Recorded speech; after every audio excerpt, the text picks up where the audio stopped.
నమస్తే welcome to Vidhatha news. చేప ప్రసాదం హైదరాబాద్లో ఉన్న వాళ్ళకే కాదు, దాదాపు దేశవ్యాప్తంగా దీని గురించి వినని వాళ్ళెవరూ ఉండరు.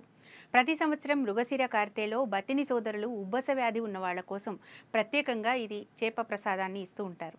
దీని గురించి చాలా రకాల కాంట్రవర్సీలు ఉన్నాయి. వాటి గురించి పక్కన పెడితే ఆస్తమా లేదా ఉబ్బస వ్యాధి ఉన్న వాళ్లకు ఒక మంచి న్యూస్ అందిస్తున్నారు స్వీడన్ సైంటిస్టులు.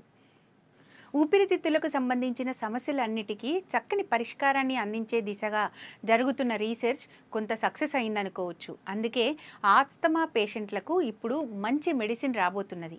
స్వీడన్ దేశ పరిశోధకులు ఈ ఉబ్బస వ్యాధికి కొత్త మందు కనిపెట్టారు. కేవలం ఆస్తమా లేదా ఉబ్బసానికి మాత్రమే కాదు, సిఓపిడి లాంటి ఊపిరితిత్తులకు సంబంధించిన ఇతర సమస్యలకు కూడా ఈ మందు పనిచేస్తుందని సైంటిస్టులు చెప్తున్నారు. ఇప్పటి వరకు ఆస్తమా పేషెంట్లకు ఇన్హేలర్లే మంచి మెడిసిన్, కానీ ఇన్హేలర్లు రెగ్యులర్గా వాడితే అలవాటవుతుందని ఎక్కువ మంది వాడడం ఆపేస్తూ ఉంటారు. ఇన్హేలర్లలో స్టిరాయిడ్స్ కూడా ఉంటాయని వాడడానికి భయపడుతుంటారు కూడా. అయితే ఇక ఇన్హేలర్ల కన్నా మంచి మెడిసిన్ అందుబాటులోకి రానుంది.